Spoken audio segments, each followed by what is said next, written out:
ஒவ்வொரு பேஷண்ட்டும் உங்களுக்கு ஆசான். ஒவ்வொரு பேஷண்ட்டும் ஏதாவது ஒண்ணு நீங்க கத்துக்குவீங்க.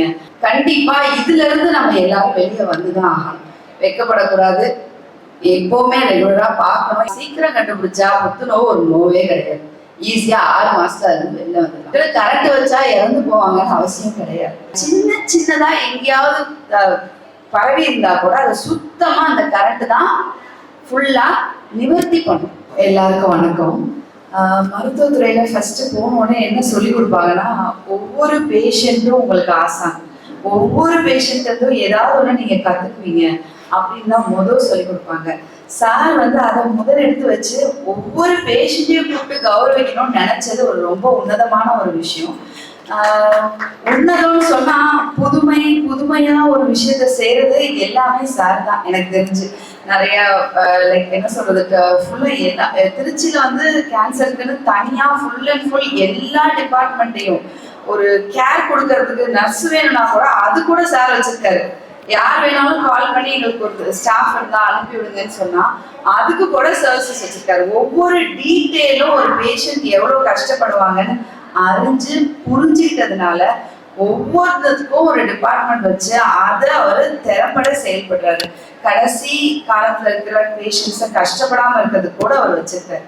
ஸோ சார் நிஜமாவே உங்களோட பணிவும், நீங்க நிறைய லிஸ்ட் சொன்னீங்க உங்களோட வெற்றிக்கு இதெல்லாம் காரணம் அப்படின்னு. எனக்கு தெரிஞ்சு உங்க பணிவு, உங்களோட திங்கிங் வித்தியாசமா ஒவ்வொரு தடவையும் ஒன்னொன்னு வித்தியாசமா யோசிக்கிறீங்க சார். கலக்குறீங்க போங்க.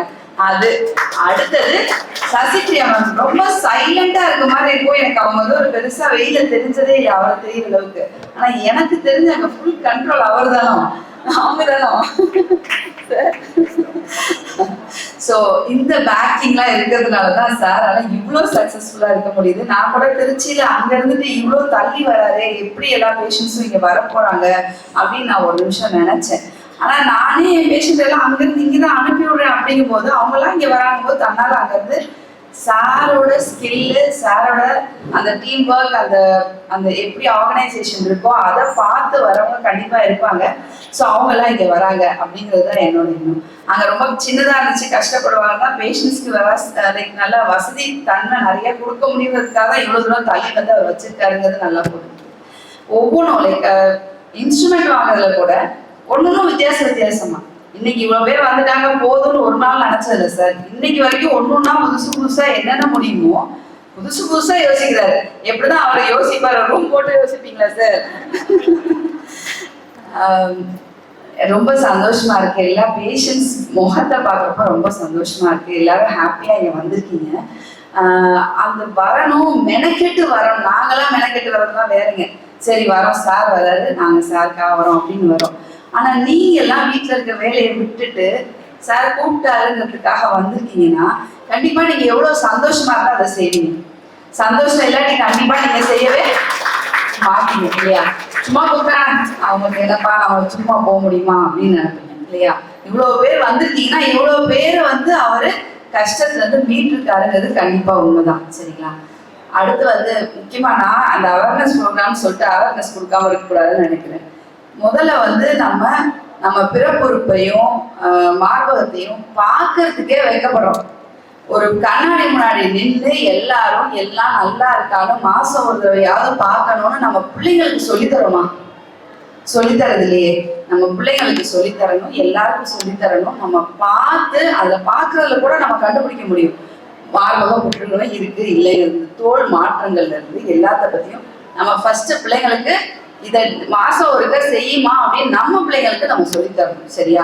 அடுத்து மார்புன்னு பேசுறதுன்னா ஒரு மாதிரி அசிங்கமா நினைக்கிறோம். வெள்ளப்படுறதுன்னு பேசுறதுன்னா அசிங்கமா நினைக்கிறோம். பேஷண்ட் வருவாங்க, என்னென்னவோ சொல்லுவாங்க, அது வலிக்குது, இது வலிக்குது, இது பண்ணுது, அது பண்ணுதுமாங்க. ஆனா அந்த பர்டிகுலர் பிரச்சனைய வெளியே சொல்றதுக்கு அவ்வளவு வைக்கப்படுறாங்க. ஏன் நம்ம உடம்பு தானே, வாய் மாதிரிதான், கண்ணு மாதிரிதான், மூக்கு மாதிரிதான், மார்பு, பிறப்புறுப்பு எல்லாமே அதுதானே. ஏன் அதுக்கு போய் அவ்வளவு வைக்கப்படணும்? அது பொம்பளைக்கு பொம்பளை சொல்றதுக்கே வைக்கப்படுறாங்க. அப்ப போய் யோசிச்சு பாருங்க, வேற மேல் டாக்டர்கிட்ட எப்படி சொல்லுவாங்க அப்படிங்கிறது. கண்டிப்பா இதுல இருந்து நம்ம எல்லாரும் வெளியே வந்துதான் ஆகணும். வைக்கப்படக்கூடாது. எப்பவுமே ரெகுலரா பார்க்கணும். இன்னொன்னு ரொம்ப பயந்துடுறாங்க. லேசா ஒரு வலி இருந்தாலும் ஐயோ எனக்கு புத்துணம் வந்துடும், எனக்கு புத்துணம் வந்துடும், அவ்வளவு பயப்பட வேண்டாம். எச்சரிக்கையா இருக்கணும், ஆனா பயப்பட தேவையில்லை. இது மட்டும் நீங்க பார்த்தா போதும். நீங்க உங்களோட பிள்ளைங்களுக்கு, உங்களோட ஃப்ரெண்ட்ஸ்க்கு, இவங்களுக்கெல்லாம் கண்டிப்பா எவ்வளவு முக்கியம்.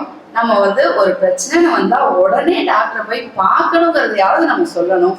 அதே சமயம் ஒரு வயசுக்கு மேல நம்ம கண்டிப்பா இந்த 3 கிராம் அதை கண்டிப்பா செய்யறதுக்கு நம்ம முன் வரணும். 45 வயசுக்கு மேல கண்டிப்பா நம்ம இதெல்லாம் செஞ்சு பார்க்கறது நல்லது. அப்பதான் நம்ம சீக்கிரமா கண்டுபிடிக்கலாம். சீக்கிரம் கண்டுபிடிச்சா புத்துநோவு ஒரு நோவே கிடையாது. ஈஸியா 6 மாசத்துல அது வெளில வந்துடலாம். சார் இன்னொன்னு கண்டிப்பா இங்க சொல்லணும் சார், எந்த பேஷண்டா இருந்தாலும் அவங்களுக்கு எந்த ட்ரீட்மெண்ட் கரெக்டா வரும்னு தோணுதோ அதை மட்டும்தான் சார் இது வரைக்கும் செஞ்சிருக்காரு. நான் கிட்டத்தட்ட ஒரு 30-50 பேஷண்ட் வரைக்கும் நான் அமைச்சிருப்பேன். சில சமயம் நம்ம சொல்லுவோம்ல, இதுனா லாபகரமா இருக்குதுன்னா லாபமா இருக்கும்னு சொல்லி நிறைய ஹாஸ்பிட்டல்ல செய்வாங்க அப்படின்னா சினிமாலாம் பார்த்துருப்போம். அந்த மாதிரி இது வரைக்கும் ஒரு நாள் கூட சார் பண்ணதா நான் பார்த்தது இல்லை. இதுக்கு இதுதான் மேடம் சரியா வரும், இதுக்கு ஆப்ரேஷன்லாம் வேண்டாம் மேடம், இதுக்கு கரண்ட் தான் வைக்கணும் அப்படிங்கிறத கிளியரா சொல்லி அப்பவே சொல்லிடுவார். இதுதான் செய்யணும் அப்படிங்கிறத கிளியரா சொல்றது அவரோட வெற்றிக்கு இன்னொரு காரணம். இன்னொன்னு சொல்லணும்னு நினைச்சேன், கரண்ட் வச்சாலே செத்து போயிடுவோம் அப்படின்னு நிறைய பேர் நினைக்கிறாங்க. தயவு செய்து இதை நீங்க கண்டிப்பா எல்லாருக்கும் உங்களுக்கு தெரிஞ்சவங்களுக்கு எல்லாம் சொல்லணும். கரண்ட் வைக்கிற நிலைமைக்கு ஒரு புத்துணர்வு போகுதுன்னா அது யார் இறக்குறாங்களோ அவங்க ரொம்ப முதிர்ந்த ஸ்டேஜ்ல அவங்க கண்டுபிடிச்சிருப்பாங்க. அதனால கரண்ட் வச்சோடனே அவங்க இறந்து போயிருப்பாங்க. அதுக்கு கரண்ட் வச்சா இறந்து போவாங்கன்னு அவசியம் கிடையாது. ஏன் கரண்ட் வைக்கிறாங்க? சின்னதா எங்கேயாவது பரவி இருந்தா கூட அது சுத்தமா அந்த கரண்ட் தான் ஃபுல்லா நிவர்த்தி பண்ணும். அது புரியாம ஆப்ரேஷன் பண்ணி தூக்கி கர்ப்பப்பையவோ மார்பகமோ வெளில தள்ளணும்னு நினைப்பாங்களே ஒழிய கரண்ட் வச்சுக்கன்னா ஓடி போயிடும். அது ஓடி போறதுல அர்த்தமே இல்லை. ஏன்னா அது அந்த பகுதியில இருக்க கட்டியை மட்டும்தான் எடுக்கிறோம். ஆனா அந்த கொஞ்சம் பரவுனதை ஃபுல்லா சரி பண்றது கீமோதெரப்பி, ரேடியோ தெரப்பி. அதாவது மருந்து கொடுத்தா முடியெல்லாம் கொட்டி போயிடும் அப்படின்னு ஒரு பயம், அதுக்கு வர்றதில்லை. கரண்ட் வச்சா நான் செத்து போயிருவேன், கரண்ட் வச்சா வயிற்றால ஓடும், இதுக்கெல்லாம் பயந்துக்கிட்டு ஓடலாமா? இதெல்லாம் ஒரு 6 மாச பிரச்சனை. 6 மாசத்துக்கு அப்புறம் பூத்த பூ மாதிரி வெளில வர போறீங்க, அதை நினைச்சு பார்க்க வேணாமா?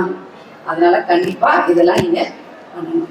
ரொம்ப தேங்க்ஸ் சார். இது மாதிரி நான் பேசுனதே இல்லை ஸ்டேஜ்ல. தேங்க்யூ. வணக்கம்ப்பா.